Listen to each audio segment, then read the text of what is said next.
Good afternoon. My name is Mike Smith with Strong Arm Ministries. This afternoon we're going to go through the startup and operation procedures for a strong arm manipulator that's been built to replace an existing unit in the field. This unit will be placed on the existing pedestal that is currently at Henry Company. Whenever you receive the unit, the spool piece will be bolted to the skid.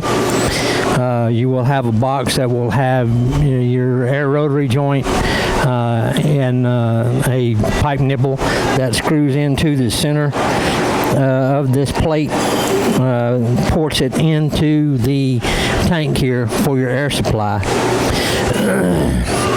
You want to install that before you mount the machine on the existing pedestal that you have. Once you set it down and bolt it down in place, then you need to connect your air supply to the rotary joint and check valve as it comes out or it lines up on the side of the mouse hole there on the pedestal. Okay, once you have your air connection hooked up, then you need to go back to your pallet and get your tooling head, your attachment. The tooling head will need to be lifted up and slid onto the downspout, connected with a 1/2-inch hitch pin.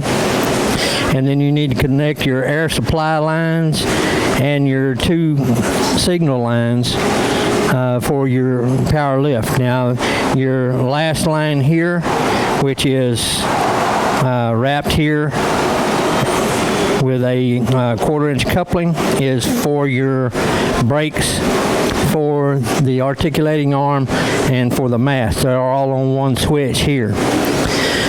So once you have all that hooked up, the controls on this attachment should be similar, if not the same, as the controls that you currently have.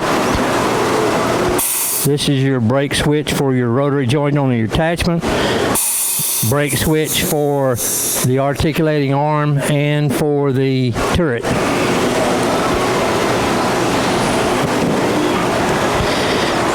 Adjustable handle button. This is a secondary release button. You have a clamp button and you have a release button. You have a double release so that if the operator accidentally hits one or the other, it won't release the part. He has to simultaneously hit both release buttons to release the part. Then you have your up and down controls for your power lift.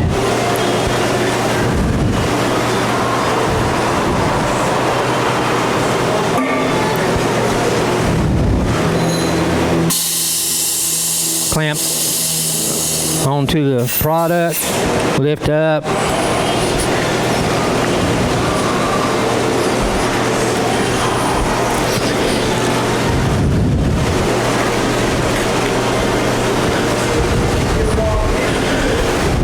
And again, you can lock brakes on the rotary joint. You can lock brakes on the articulating arm and the turret.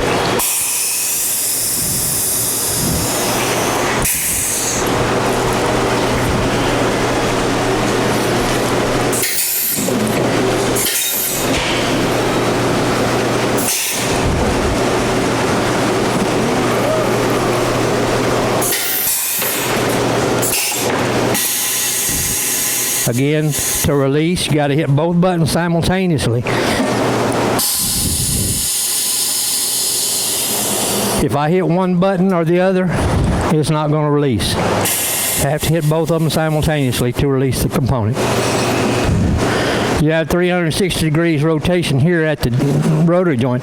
It's not continuous because you have this brake line that feeds air to your brake at your shoulder plate and at the turret. You have 270 degrees articulation and 360 degrees of continuous rotation at the main turret of the machine. This concludes the operation for Henry Company.